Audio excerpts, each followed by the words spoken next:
It's Red Eye Radio. Gary McNamara and Eric Harley talk about everything from politics to social issues and news of the day. Whether you're up late or you're just starting your day, welcome to the show. From the Uniden America Studios, this is Red Eye Radio. All across America, we are Red Eye Radio. He is Eric Harley, and I'm Gary McNamara. Good morning. Welcome. Thank you so much for being here this morning. Thank you. As always, Merry Christmas. Merry Christmas. Just a few days away. Yeah. 6 days until Christmas is here. Mm-hmm. You know, I don't know what it is, but every single day for some reason this week, was it like Milton Friedman's birthday or something, the late economist? Because I've just seen his audio cuts all over social media this week. They've just appeared.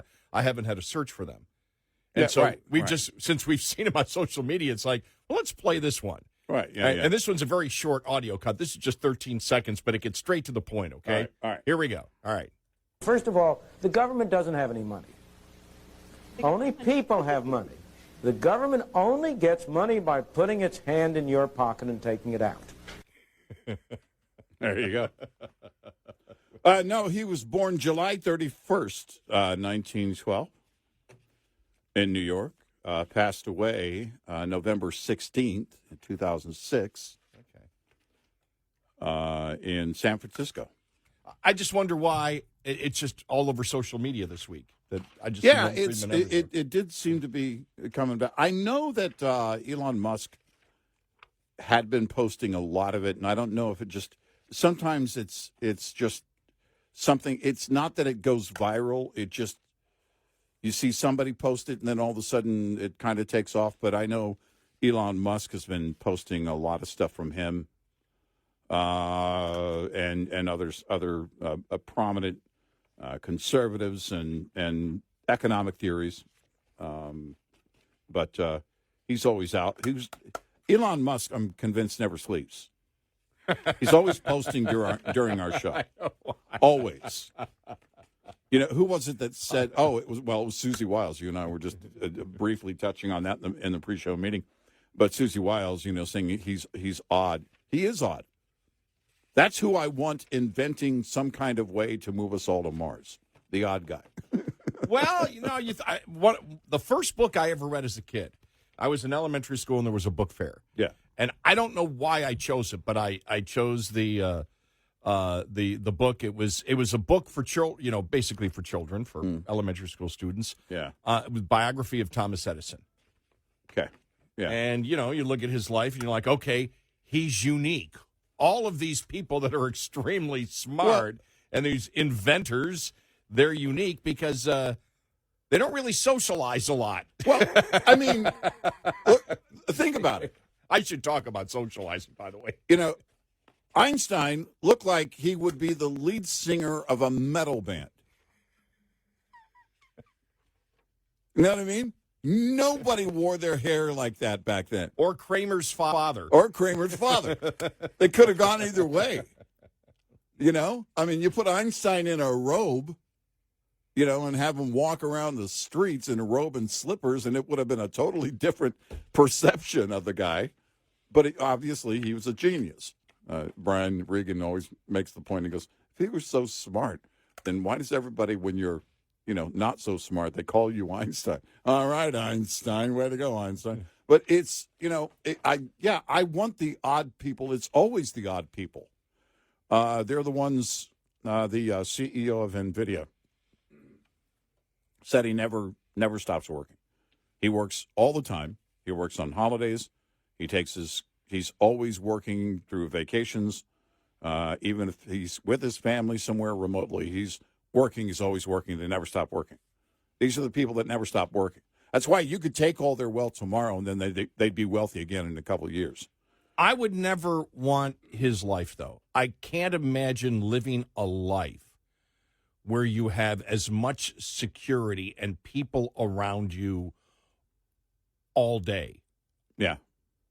Yeah. You mean any of the famously wealthy Yeah, I individuals? mean, Elon Musk, the security team he has is unbelievable. I mean, Yeah. They probably do Secret Service kind of stuff before he goes somewhere. Checking out different places. Most of the individuals that are involved in that level of security are former Secret Service, former FBI, former Special Forces, all of that, those types of individuals. I know this not firsthand, maybe secondhand, thirdhand. I have a family member who works for a famously wealthy person. And the protocol is extremely stringent on everything. And you can't, and she works for him in his personal life. So there are things you just can't, when, the murder of Brian Thompson, on that day, there was security that he did normally have, but he was only making, I think, a block or two walk to where he was going to give a speech that morning. And because everybody was asking, why doesn't someone like that have better security? And the word was that he did have security, but since he was only walking, I don't know, just a couple of blocks, wasn't that far away, and it was early in the morning, he felt okay doing that. But if you're famously wealthy, I've talked about this before, if you're famously wealthy, but there's nobody more famous in terms of Elon Musk in today's world, famously wealthy, but just famous in a big way. He's more of a rock star kind of level inventor, innovator.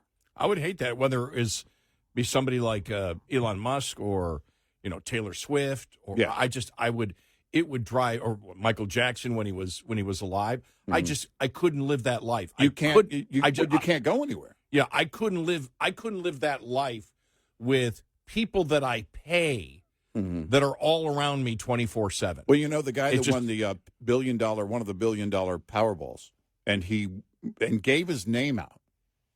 He actually did the press conference, I think, when they awarded him the big check. He went and bought his car. It was a Porsche, and that was his dream car. I don't know what he paid for it, but a couple $100,000 or something. And it's a 2-seater, but he can't take any of his buddies because he learned very quickly he had to hire 24-hour security. He has 3 guys working security. Each of them works an 8-hour shift because he basically catapulted himself into that fame, and he's famously wealthy, so he always has armed security with him. He has a 2-seater sports car, and if you want to take your buddies, you got to take your SUV. And, small things like that. Yeah. Imagine just wanting to get in the car and, man, I want to go grab a shake from the Sonic or something, or you can't whatever. do that. You can't do that. Unless you bring 10 people along with you. That would drive me up a wall. It really There are some celebrities that do it. Jerry Seinfeld's one of them. And he talks about it. He goes, I just do what I've always done. Because the way they filmed comedians in cars getting coffee, they had to call ahead to a coffee shop and say, do we have permission to film in your place? But I think it was Zach Galifianakis who said, after this one hit movie, was it The Hangover? He goes, after that, then people were just coming up to me. And, because while they were sitting there filming that episode, someone was taking a picture of the two on their cell phone. But they're sitting in a coffee shop, and he's not comfortable with it. And Jerry's like, he goes, come on, calm down. He goes, it's no big deal. Well, let me ask you this. Have things changed since Seinfeld came out very strong for Israel? Could be. Yeah, could be. Because as soon as you enter that type of arena as that type of major celebrity, where, remember, it went viral. Remember the hecklers that he had, the pro-Hamas hecklers in his audience for a while. Right. Now, it wouldn't surprise me, and he never said in that conversation, I don't have any security. He never said that. Because a lot of times these CEOs will have security, and you don't see them. You'll see a picture of them walking on the street. These again, famously wealthy individuals. you'll see them walking on the street. You don't understand that the two guys behind them actually are their security. Well, remember, there was a picture probably about 6 months ago. He was in some city area. It was Elon Musk, might have been New York. Mm-hmm. There were like 15 people. They're looking around and go, that's a security guy, that's a security, that's security, that's security, that's security. He was surrounded basically by people who look like bystanders who are security. Yeah. And we all know they're armed and probably armed very well. Yeah. I mean, you look, it would be for me, I just wouldn't be able to, I wouldn't want that life. After I remember being a kid when John Lennon was killed. And I just remember thinking, my gosh, with all of the crowds that the Beatles had and how globally famous they were, I mean, it just exploded after 64. It was almost shocking that had not happened before. And, one person tried to, that broke into George Harrison's place and tried to kill him. And, I mean, the person that broke into the palace when Queen Elizabeth was still alive. Yeah. I mean, it's just, you think of the radicals that are out there, the people that, for whatever reason, just don't have a right mind, and then you think about, again, add to it now today's radicals based on certain things like Jerry Seinfeld being Jewish, supporting Israel, or whatever, or just being the CEO of a healthcare company, Brian Thompson. CEO, we don't know the motivation yet. That hasn't been put out. But you look at it, the MIT professor. Yeah. And the people that were killed at Brown University, who obviously it looks like now were targeted. You're not talking about major celebrities. Right. So now they know that the MIT professor and the alleged killer knew each other going back to 2000. That they attended school together. Right? Yeah, right. But I don't know if that's personal or if something happened along the way based on radical issues. My point was not that the motivation or intent is exactly the same. Mm-hmm. It's like it doesn't. You don't know what it is. You don't know. Right. You're in any type of prominent position, a professor where you may have, and I'm not saying that's the case in this, but you have particular views, and it just gets one story. You're not a mega celebrity, but you just don't know who the people are out there, and we haven't heard anything about this Claudio Manuel Neves-Valente, who is the suspect who is now dead. And they say there's a tie-in between the MIT killings and the Brown shooting, and the killing and the one at Brown University. Mm-hmm. But you're like, wow, it's well, and I think of Turtle Island Liberation Front. These individuals that were, God, yeah. And then I think to myself, okay, I have T-shirts that have American flags on them.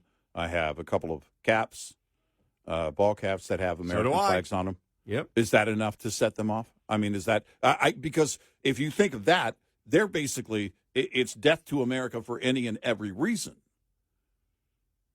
And if you even look like somebody that supports America, are you a target? I mean, this is the radical world that we live in, especially when you have a greater number of Americans than I've ever seen in my life on the left, especially on the left, mm-hmm. that believe it's okay to eliminate someone because of their political they full on support violence. Yeah. These individuals, these radicals on the left, not all on the left, but the radicals on the left, they full on support that violence. And that's a scary place to be. You look at the Bondi Beach massacre. My gosh. And what do you expect when you have leaders of nations that coddle and cower to the enemy and promote the enemy. Yeah. What do you think is going to eventually happen? You're giving support to the idea that in this case of the Bondi Beach murders and massacre, that Jews should be eliminated, that it's okay to target Jews. You've given permission. And this is again, and it's become as mainstream as it's ever been, not just in America, but all over the world. More mainstream from Americans than I've ever seen in my lifetime. Yes, no doubt. Yeah. We are Red Eye Radio.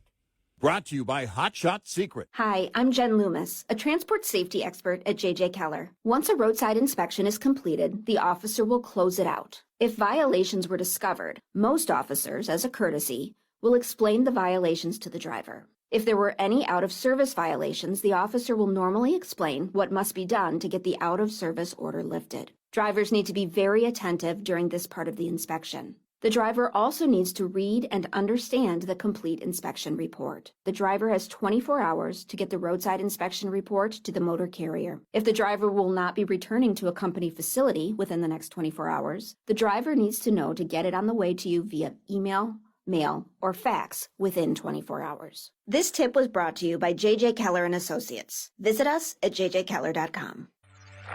Lines open for your calls. 866-90-RED-EYE on Red Eye Radio.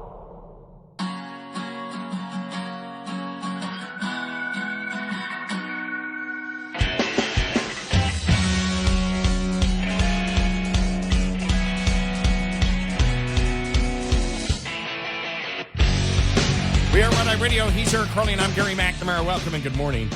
My favorite sub-headline yesterday, not headline, but my sub-headline. Yeah. The headline was, and it was Peggy Noonan in the Wall Street Journal, what was Susie Wiles thinking?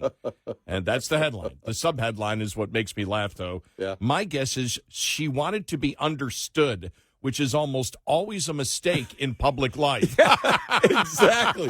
It's so brilliant because I think she's right.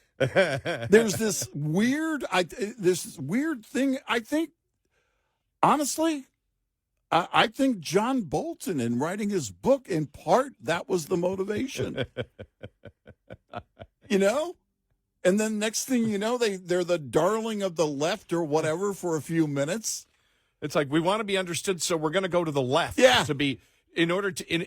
to try and appease them or something. I don't know. Yeah, but I think that's spot on. I burst out laughing when I saw it. My guess is she wanted to be understood, which is almost always a mistake in public life. It is. You don't need to be understood. You don't need to be understood. You just need to be right. Exactly. Looking at other news here, we'll get into the specifics coming up, but DHS Secretary Kristi Noem said Claudio Neves-Valente, the suspect in the Brown University shooting and the killing of an MIT professor, entered the U.S. through a diversity lottery immigrant visa program in 2017, which was Trump's first term, and was granted a green card. The 48-year-old Portuguese national is accused of killing 2 students and wounding 9 others.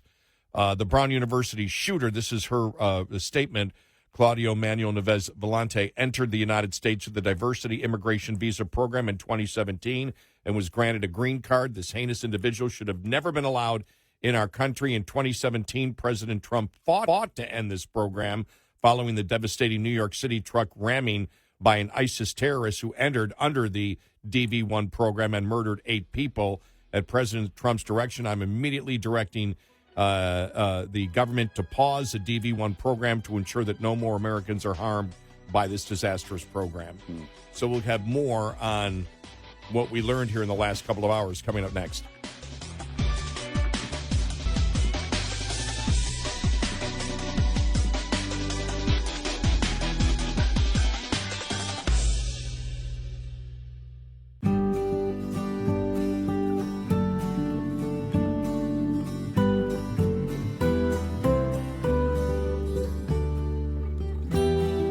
listening to Red Eye Radio, Season 8 from the Uniden America Studios.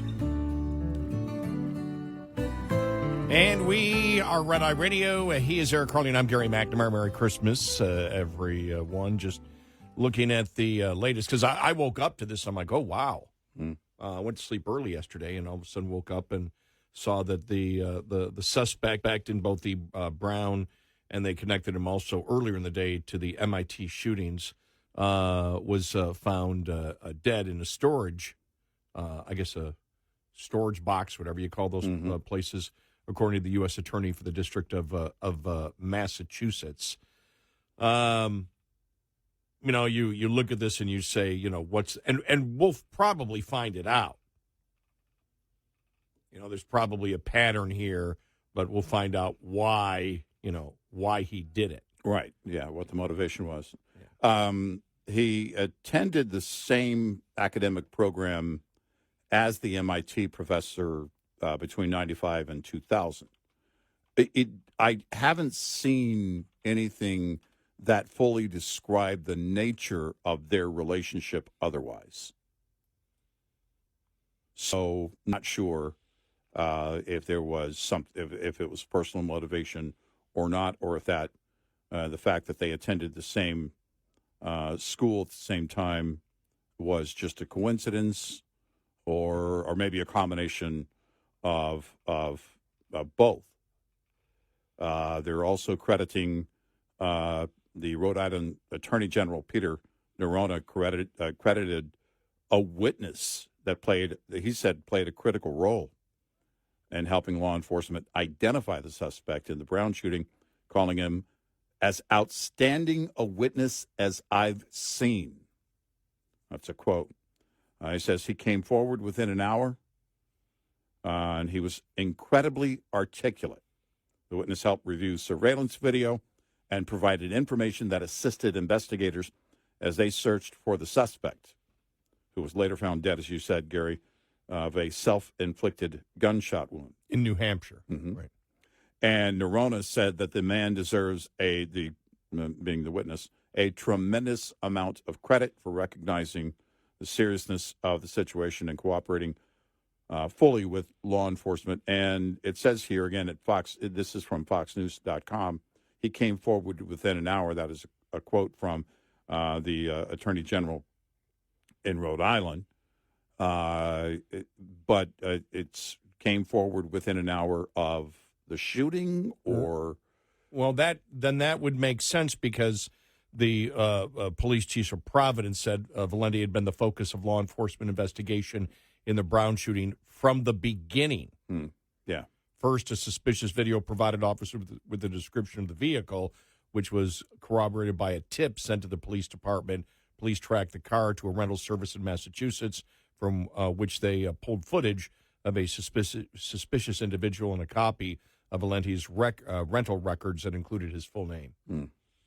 It's something that I've said before. Every time I go to the airport, which I will next week, and I go through the toll booth, before that automatic arm goes up, it says, "Hello, Gary McNamara." It's like, oh man, you can't go anywhere. You're tracked. You use any toll road, whatever you use, you've got the toll tag, cameras, whatever.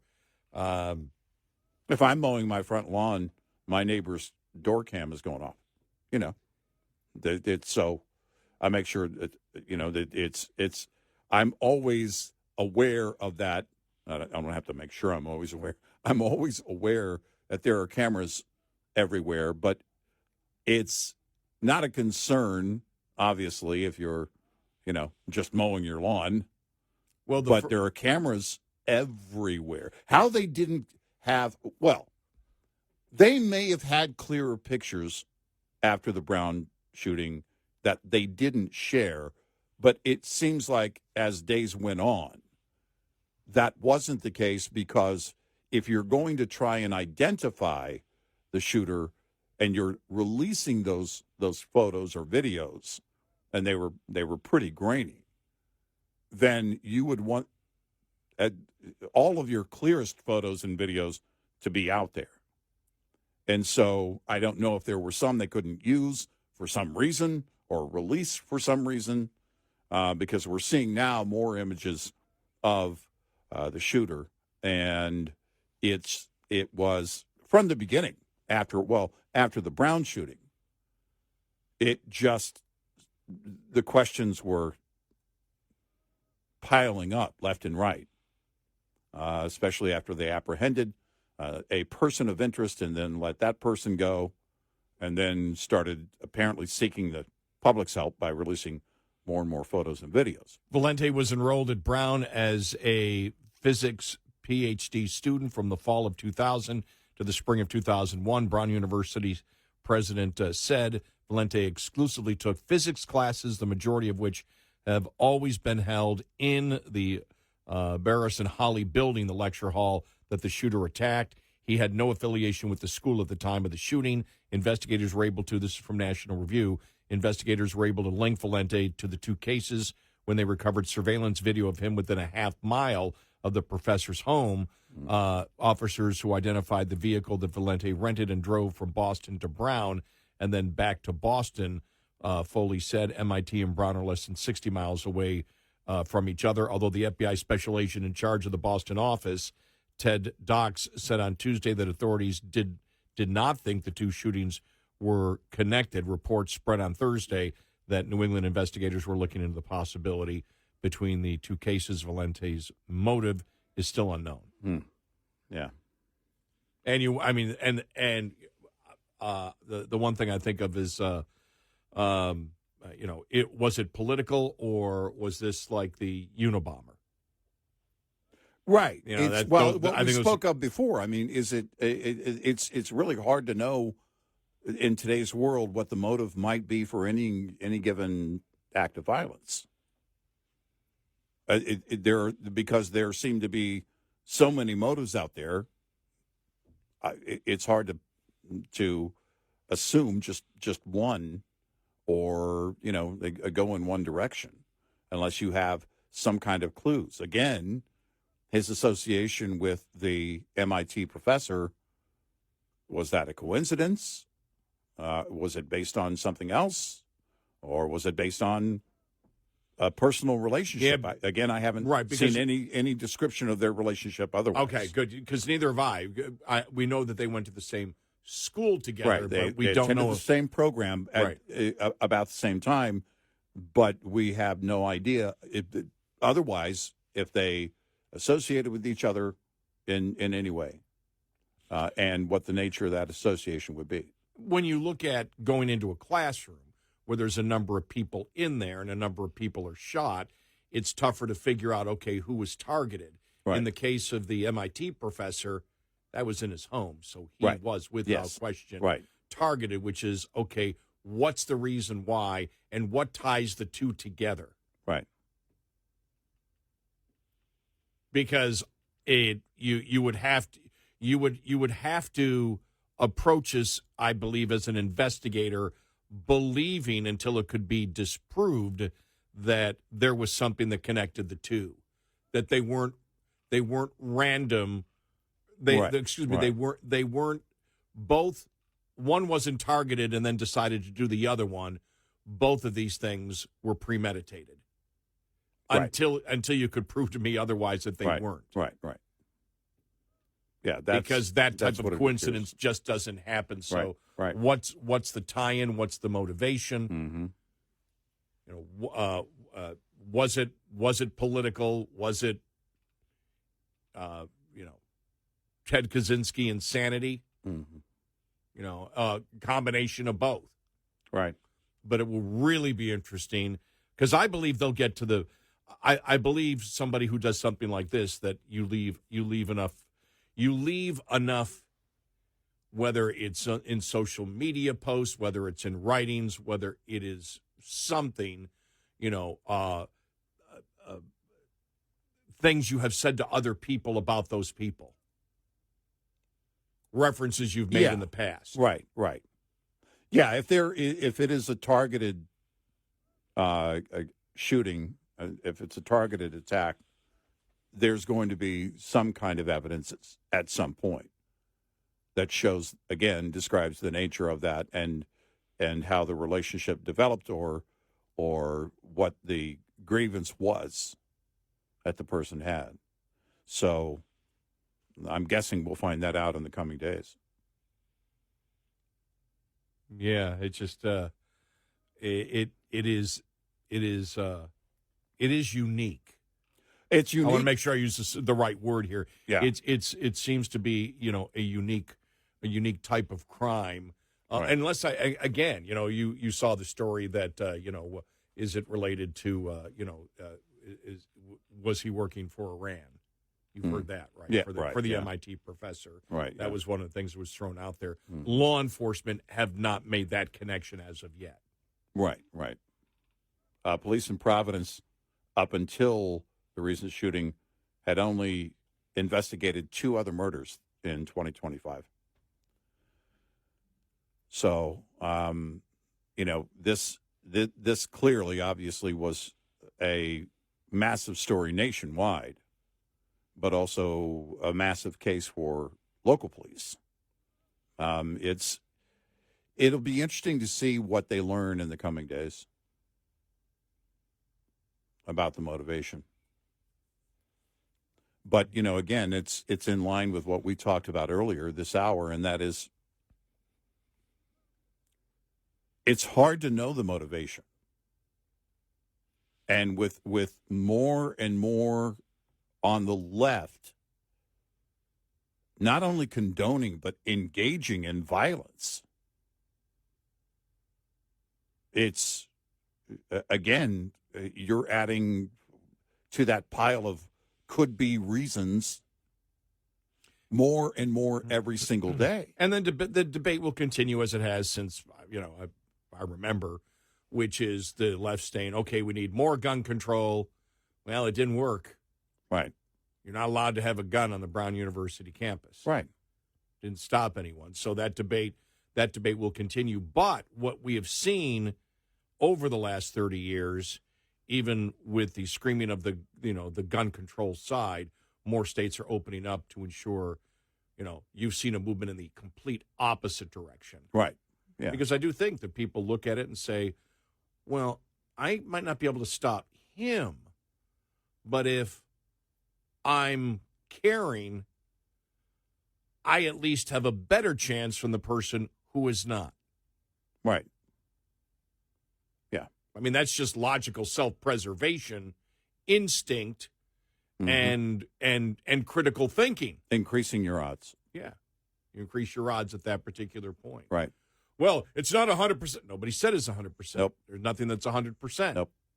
That would be the excuse you would get. Right. Well, what if they came in? Well, we understand. Well, and I remember in the wake of the Aurora, Colorado shootings, murders, it was, well, what would you have done in the dark theater? You wouldn't have been able to see. You wouldn't have, if you had your gun. And there's all these what ifs. Each of these situations is unique. While they have similarities, each of these situations and their setting is unique. And the right to protect yourself is what I will defend until my dying breath. It is a human right. Exactly. It is a human right. I got to make sure I forgot a couple weeks ago. I said we got to keep saying everything is a human right. And it is a human right. It is a human right. Yep. Just to counteract what the left always says exactly is a human right that actually aren't rights. I have a right to take that money out of your pocket in order to put it over here. Right. I have a right for you to pay for my college. Yeah. We are Red Eye Radio. We'll be right back with more Red Eye Radio with Eric Harley and Gary McNamara.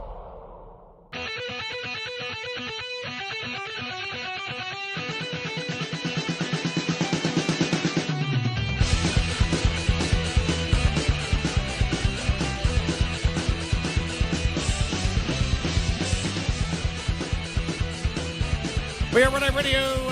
He is Eric Harley, and I'm Gary McNamara. Welcome and good morning. I saw this yesterday, and I went, So Trump quietly signs sweeping $901 billion defense bill after bipartisan Senate message. By the way, $8 billion more than Trump requested. But why quietly did he sign that? Yeah, I don't know. Is it because of the money going to Ukraine? But I mean, there wasn't a lot of publicity in him signing it. Yeah, I saw the headlines that, it was sent to his desk, and then and then the other headlines, I guess it was the next day that he signed it. But what normally he's out there and you can see him, and then he's making a big deal about it. I don't know. That's a good question. And that, by the way, that's Fox News saying it. It's not. It's not a liberal publication. They say quietly sign. I'm like, why wouldn't you promote that? Right. Yeah. And what is it that they? And by the way, I'm asking I'm not Tucker Carlson asking the question. No. Or Candace Owen asking the question. Right. You're not trying to make a point. It's right. I legitimately don't know why he wouldn't. What in that bill does he believe would be a negative for promoting it, as he promotes so much of what he does sign when he signs legislation? Right. Good question. Top of the Hour News is brought to you by House Products. Visit houseproducts.com. This is Red Eye Radio on Westwood One.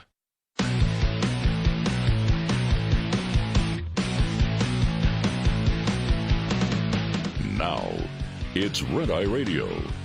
Gary McNamara and Eric Harley talk about everything from politics to social issues and news of the day. Whether you're up late or you're just starting your day, welcome to the show. From the Uniden America Studios, this is Red Eye Radio. We are Red Eye Radio. He is Eric Harley, and I'm Gary McNamara. Good morning. Welcome. Merry Christmas. No. This isn't our last day. I've already gotten some emails saying, when are you going to do it? When are you going to tell about the best Christmas present you ever got? We're here for a couple of days next week. We are? Yes. Oh. At least I am. I mean, okay. I believe if I'm here, you're here. I guess I'm here. Then fine. So I don't even know what day it is anymore. The guillotine story. Yeah. We'll survive. Right. It'll be around. All right. Inflation numbers out yesterday. Celebration all around. Yeah. Really? Well, when it first came out, I mean, and of course after the speech the other night, the administration jumped on the numbers, and as soon as they did, a number of economists came out and said, well, the numbers are incomplete because of the shutdown. One of the things that was brought up is the first 2 weeks of November basically don't exist. Right. And they're like, well, and it said so many sales are in the second half. They didn't actually they don't have numbers, a significant portion of the numbers actually from October and the first couple of weeks of November. Right. They don't have any numbers on it, so they basically guessed on the numbers, and that is, that's why you didn't see a super huge, I guess, you didn't see a super huge boost in the market.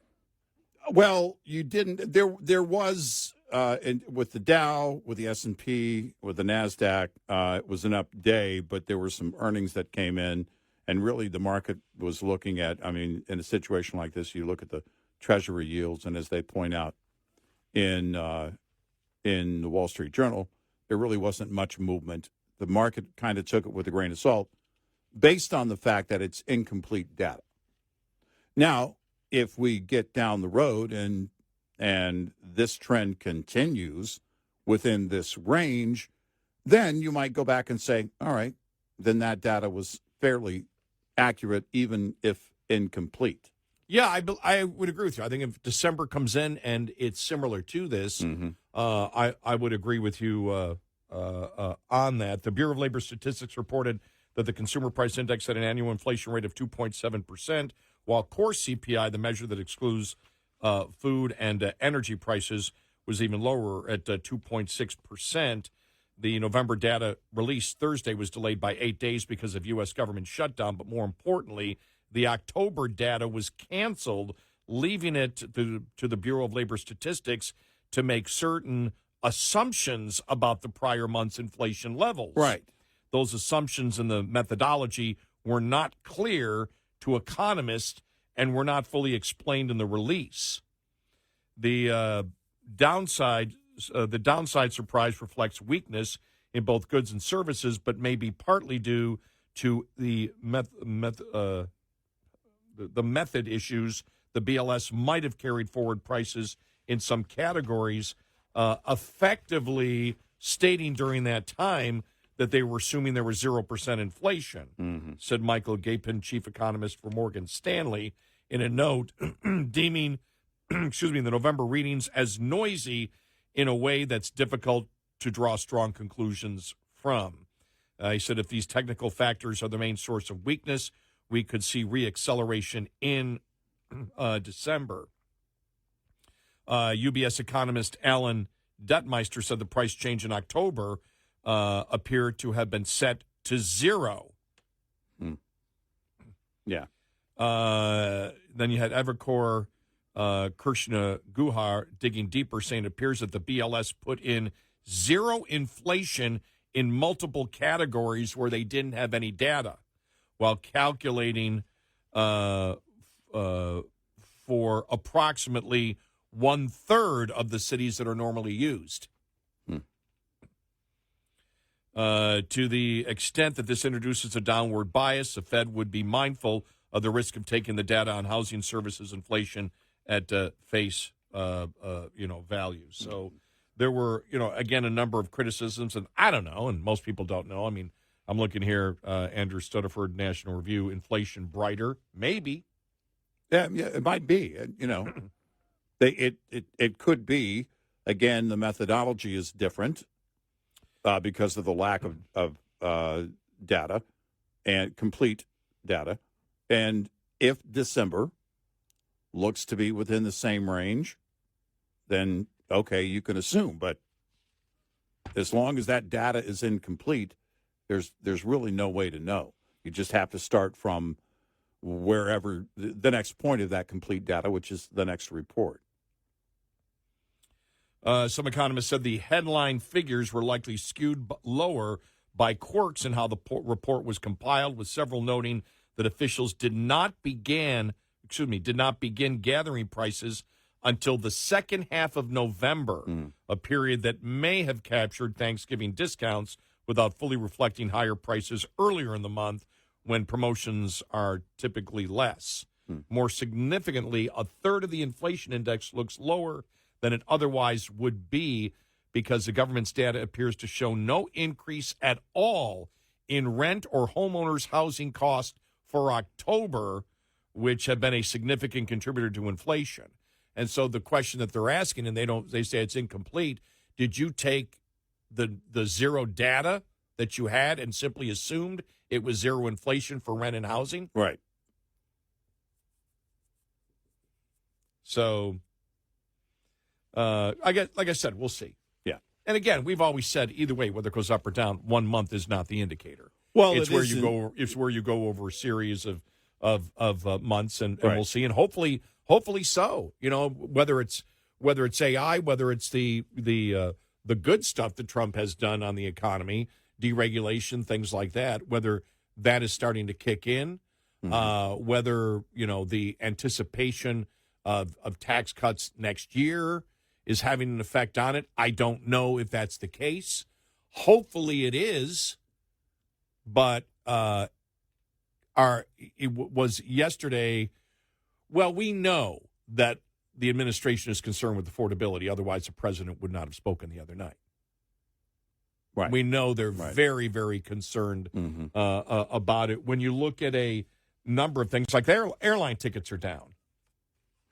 Hotels are down. But when you look at the things that the people use each and every day, a lot of them are not. They're still very, very high. And people really don't care, as we've said before. We said the same thing to the Biden administration. The overall number can be one thing, but what about what people buy all the time? Eggs are down. Yeah, eggs are down a little bit. Eggs were super high, but it wasn't necessarily just because of Biden inflation. It was also because of the bird flu. And so that was down 13%. So you had some things that actually did come down. but you still have a lot of things. Energy still a lot higher, car repair a lot higher, used cars still a lot higher. And there is the exemption on the 200-plus food products that on the tariffs that will start to affect prices. Oh, that would be. We'll see what happens in the next report. I'm glad you brought that up because that would be that I don't believe that was reflected in this report. Yeah, I don't think it was. So no. if it's true, if we see in December that this was that you get 2 months in a row and you see, okay, this seems to be the trend. Well, remember that trend started before the 200 items were relieved of tariffs. Right. At food items especially, that would mean that would be extra good because that would just be kicking in now over the next month or so. So that'd actually be a good sign. Right. So hopefully that would be the case. But whenever there's incomplete numbers in a government report, nobody has an idea how accurate it is. As they say at the Wall Street Journal, grain of salt. You can't rely on it because, again, it's incomplete. We have to wait for the next one. Yeah. And I think that's what pretty much everyone was looking at yesterday. I mean, politically they were promoting it, but the market's looking at it as we need more information. And Treasury yields, that's where you look at the movement. And it could be the case. I'm with you. I hope it is. Electricity up 6.9% from last year. Household furnishings and operations 4.6%. Medical care services 3.3%. Food 2.6%. So, and they look at the Bureau of Labor Statistics reported that the real average hourly earnings for all employees have increased only 0.8% over the last 12 months. That's down from 1.4%, the 12-month rate a year ago, and 1.4% in April before most of the tariffs hit. So when you look at that, that's also a concern. When you look at the fact that, it's not keeping up with inflation. Right. Yeah. So those are the concerns. Because that's what happens. It doesn't matter. You can throw all these numbers out. People don't care. It's how does it affect my economy? And their economy is what do I make and what do I have at the end of the month and what are prices? Well, that's what it comes down to in your personal budget. It's, going to the grocery store every few days. It's buying gas every few days. Even though gasoline is more volatile in pricing, it adds to that sentiment. And that's what you're looking at the overall sentiment at the end of the month or at the end of a pay period, in those few days between payday, between or before payday, where people are saying, okay, can't wait till payday because I'm broke. I'm not making ends meet here. And if that's, again, the perception, if that's what people are going through, then politically, it's really hard to change that because those results have to be big. They don't look at the 0.3 number. They don't look at the 0.1. No one, rank and file, is reading this report all the way through, even if it were complete data. And the thing is, too, there's such a great opportunity for Republicans here. When you look at, you see Harry Ent yesterday talking about the ratings for Democrats, judging Democrats, is like the lowest it's been in ages. Yeah. We'll go through some of the numbers, but it was just he said something like the Dead Sea. They're lower than the Dead Sea or something. Well, no, I mean, the ratings for Democrats, which was a great comment because it is kind of like that in that they've done effectively what we've been talking about through identity politics, separating more and more and more and more, and even as candidates, as they run, even the ones that are winning, they make it about them and not the issues. They make it about the personality and not the issues. That doesn't get you very far. Even if they win an election, Mamdani in New York City, keep in mind that a significant portion of the people that voted for him believe his policies won't work. And, so what an opportunity if you can get control of prices, and I just hope they do. I hope they come down. The last thing I want to see is Democrats,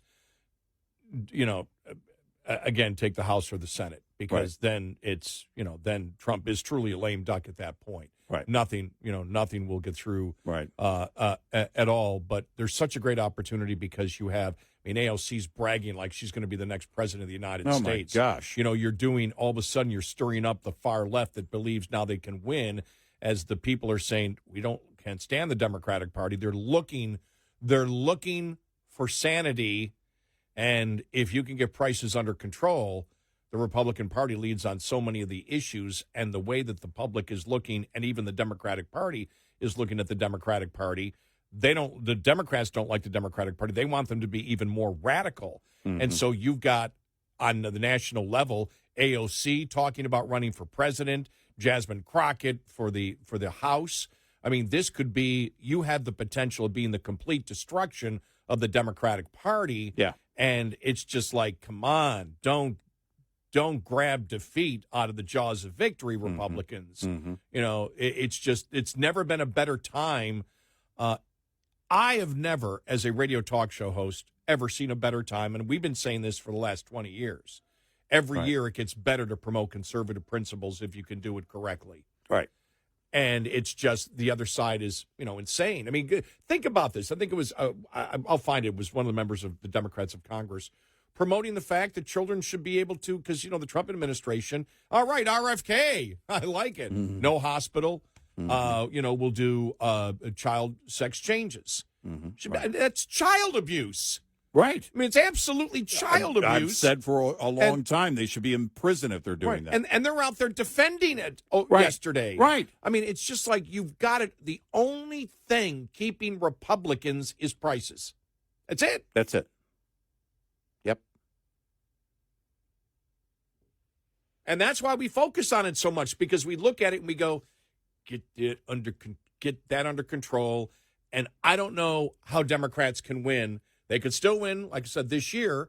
But again, Mandami, before he even starts doing anything else, has a $6 billion deficit that he has to correct before he even adds on all these things. Right. Reality is going to hit him. Reality is going to hit the mayor of Seattle. Reality is going to hit all the way across the board. Mm-hmm. And so you get prices under control.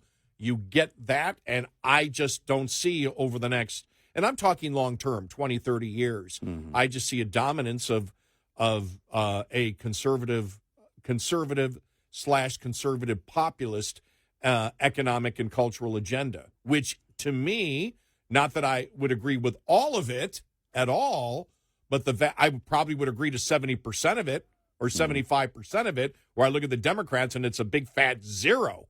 Mm-hmm. There's nothing there. Right. So there's just such a great opportunity, which is why at times we get frustrated with the Republicans. Yes, we do.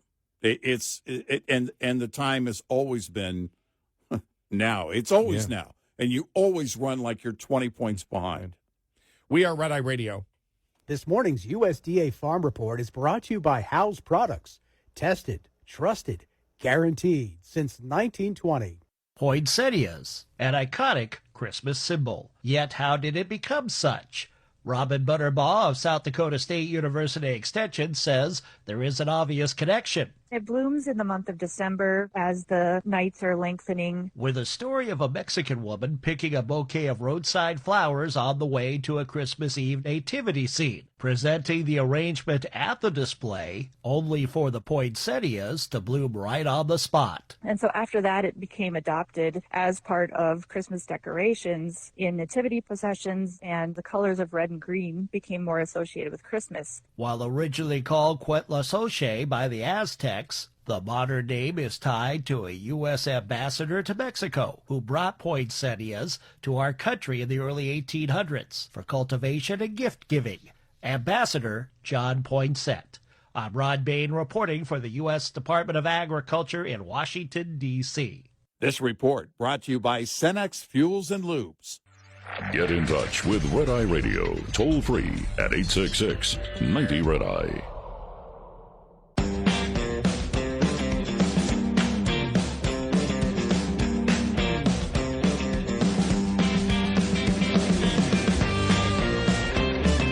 We are Red Eye Radio. He's Eric Crowley, and I'm Gary McNamara. I found the audio I wanted. Democrat Representative Jayapal having a meltdown over the Trump administration saying, hey, hospitals, no genital mutilations of children. Listen to her here. Right. And the most common form of gender-affirming care for young people is medications that simply pause puberty and have been used safely for decades. So why do my colleagues across the aisle, so-called limited government people, suddenly want government to get in the way of the decisions that parents and their kids make together? Why do they want to stop children from getting medical care that has been proven to be safe and effective and helps them to live happily? Because child abuse should be illegal, and because a parent wishes to abuse their children does not give it more credibility. Exactly.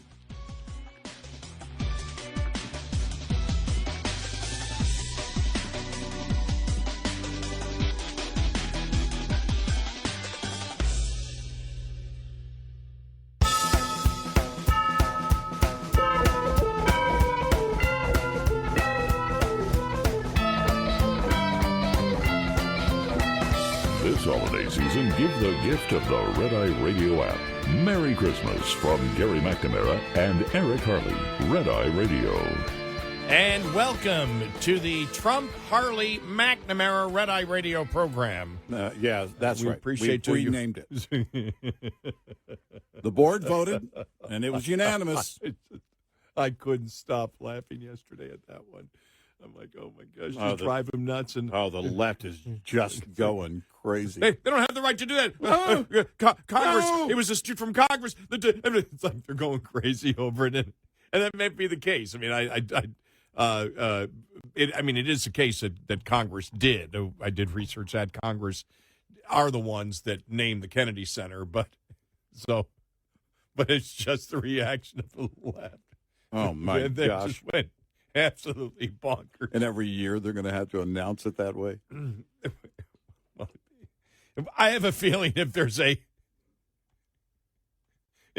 Democrat Congress, they will. I want to go back and rename the Washington football team the Donald J. Trumps. Some Democrat put out there, what's next? The Trump Lincoln Memorial? Maybe. Let's make some room. Put another chair in there. The Trump Washington Monument? Yeah, maybe. And the Trump monument is like 10 feet higher, just slightly higher. There's two of them. That's right. Yeah, right. It's got a gold door. The Trump Monument is just about 10 feet higher than Yeah. It's got the gold front, the gold plate on the front. Sorry, we're not going to get into heated arguments over naming of things. Yeah. Which Washington, D.C., Trump, D.C. Trump DC. Let's go full on. They would just lose their ever-loving mind. That'd be the last day in office. Just 500 executive orders renaming everything after himself. I would love it. L.A. or L.A. LTA. Yeah, exactly.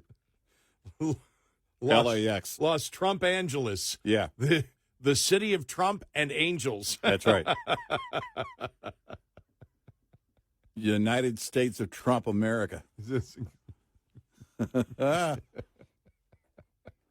Oh, yeah, just keep it going. When I woke up at 10 o'clock was when I normally wake up. I mean, that's the first thing I saw. I mean, I'm not even out of bed and I'm dying laughing. Oh, yeah. Watching the response from the left on that one. Oh, man. Well, because... And the response from the White House, this is such a gracious thing for the board to do. Well, the president, it's such a nice surprise and just made it sound like he didn't know it was going to happen. Actually, there was rumor over the last few weeks that it was going to happen.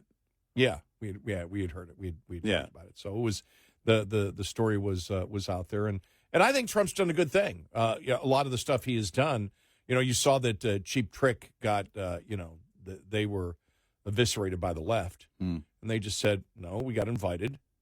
Yeah, we got invited to honor Kiss, and that's what we did. right. You know, Right. No harm, no foul. what are you gonna do? Boycott Cheap Trick? Right. I know. Yeah, sorry. They've already overwhelmingly succeeded. Yeah. So, no, it's the left loses. It's just TDS in full effect. It really is. Yeah. It really is. Because it's the imagery, and the Trump administration knows it. They know any type of imagery like that just drives the left absolutely because crazy. But over the years, the Kennedy Center honors. The Kennedy Center honors. Who are you wearing? Now they got to go, the Trump Kennedy Center honors. That's like they just, because they put so much into it. Now it's quite possible that Drudge is not going to cover the Kennedy Center honors anymore. They're now going to YouTube. It's now going to YouTube. I mean, it's because for me, it was like the Kennedy Center honors. I always looked at it as, all right, who's being honored and why? And, there's videos from years past of, whoever was being honored. And it's all right. That's fine. It's whatever. It wasn't a big, for me, it wasn't a big, it was never this big thing. It was never a big thing, but I look at all these things that government are involved in, that even if it takes a $50 of taxpayer dollars, we just can't afford to do it anymore. Right. I'm not, as far as I'm concerned, the public at large can come up with their own nonprofits to honor people and do whatever they wish to do. Industry can do honors, unions can do honors, whatever. The government being involved in any of that, the federal government especially, with the fiscal situation that we're in. Sorry, I just don't have time for it anymore. Right. I really don't. Now, I will agree. Trump absolutely correct that the Kennedy Center, they went wacko far left. Anything that was wacko far left, they wanted to promote. Right. And he's like, no, I just want to bring it back to where the majority of people are in the culture. That's always going to be a debate, but it becomes that, of course, what it becomes in the media is we were trying to please everybody, and Trump wishes just to appease his fascist coalition out there. Right. Which, of course, is ridiculous, but, I mean, that's the surface argument that I think a lot of people are focused on, but I think Trump was right in what he did. But as for the name thing, I mean, whether it was, the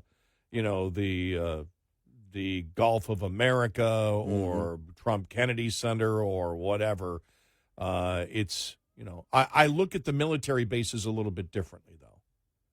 The military bases I looked at a little bit different as to, that's a recognition of, our actual history, and I think returning them to the names that they were, I think, was the correct thing to do. And I'm now, but when Democrats get in power, they'll switch it back again because naming is just right. People freak out over the label of something. I just look at the federal government and where we are right now, and I'm just like, well. Do I really care if the government honors anybody? When you look at the presidential, medals of honors for civilians or whatever, some are justified and some are just political. We all know it. Sure. It's just like, yeah, that means nothing. Right. Okay, that means nothing. That means nothing. That means nothing. Medal of Honor, something totally different for the military. Right. That goes through an entire process of our military heroes without question. But all the civilian presidential medals and all that, it's like blah blah blah blah blah yada yada yada. Sorry, I'm past. Call me a cynic at times. Not that you can't honor people, and that's fine. But honestly, I've never been big on awards because I never get any. Well, it only really means something to the people who are the recipients of the award. Yeah, I mean, if you're talking about true meaning, it's those individuals. And if you're talking about the government, again, aside from the military, you're recognizing in the military, you're recognizing their actions, their heroism, and their heroism. Yep. And that's something that should always remain. But when you talk about recognizing celebrities and their impact and everything else, I will say this: everyone knows, if not for the band Kiss, the economy would be probably in a recession from 1975 to 1990. Yeah, but you give an example. I mean, look at the people that have been left out of the Rock and Roll Hall of Fame. You're just like, well, it's stupid. These people should be. And then you look at some like, okay, it's political, whatever. But awards don't mean anything. It doesn't. What means everything is you had a great career and put out great songs. You had a great movie career. You had a great sports career. Well, you had this. It's recognized already without the federal government coming in and saying, okay, we need to make sure we recognize this. Right. It's do the people consume your product? Do the people, go to your movies or buy your music or stream your music? I saw that Mariah Carey, All I Want for Christmas Is You, it's set records. It's no longer number one because it seems like every year especially over the last several years, it's gone to number one. But they're rating number one differently now. It's the number of plays on streaming. I mean, if you look at the Billboard chart, it used to be based on sales and airplay. And I guess, it's airplay basically, but it's airplay on all these different platforms combined. And good for her. Is that an award? No. Is it an achievement? Yeah. Yeah.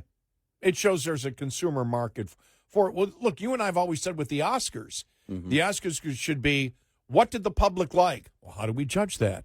What was the biggest biller?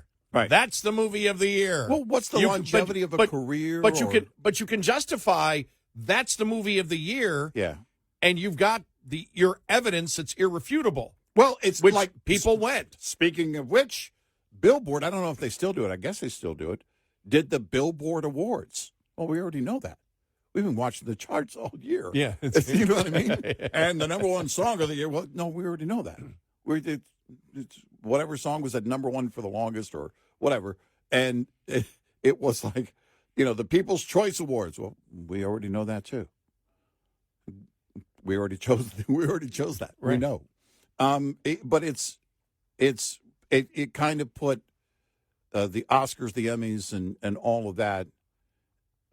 People started putting that in perspective, going, "Oh, wait a minute!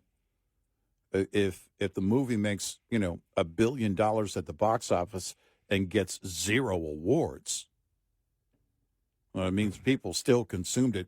Apparently, a lot of people liked the movie, and there's your success. If you're the Rolling Stones, do you care about a Grammy? No, you don't. Not at all. It's you care about performing and your fans and you care that they're going to be there. And whether your arthritis will allow you to continue on tour again. Yeah, I'm convinced that band is an experiment and pretty much has been for Mick and for Keith. They are the two key members of that experiment. And they've been cured of every possible disease, including arthritis. So Men in Black was right. I mean, they're not from this world. No, that is the evidence. The aging rockers that are in their 80s and still wish to perform are not human beings. Mick had heart surgery, and then like 5 weeks later, was jogging and rehearsing and dancing on his social media page at rehearsals for their upcoming tour. Remember that? The heart attack or the heart surgery couldn't get in the way of the tour. That's why they're the Rolling Stones. It's just they can't be killed. Right. I mean, it's unfortunately Charlie Watts is no longer with us, but Mick and Keith, I'm confident they're part of a government experiment. Many governments involved. And I will admit, there is a little bit of black humor to every time a celebrity dies, the Keith Richards meme appears. I know. On social media. Well, I'm still here. Yeah, someone who's young and healthy, and then he's been old for like 80 years now, and he's still here. And God bless him. I'm glad he is. We are Red Eye Radio. Coming up, more with Gary McNamara and Eric Harley. It's Red Eye Radio.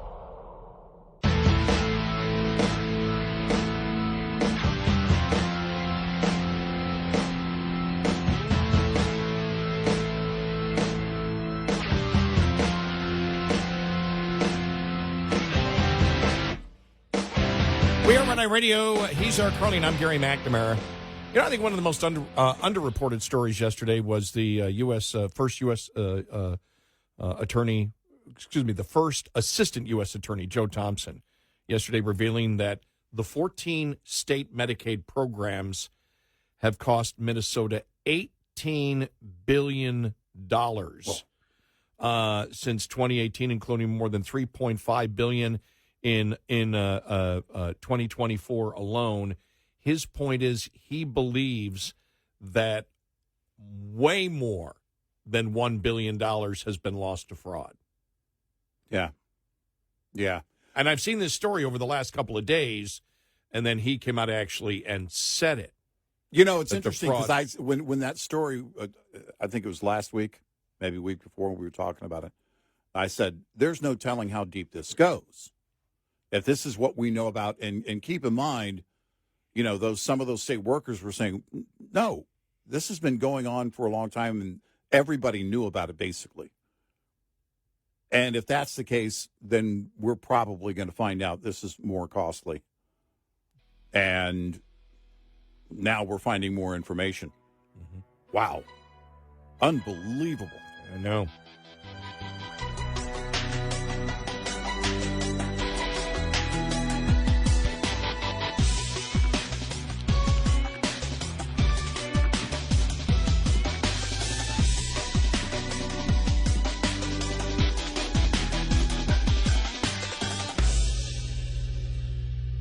This is Red Eye Radio on Westwood One.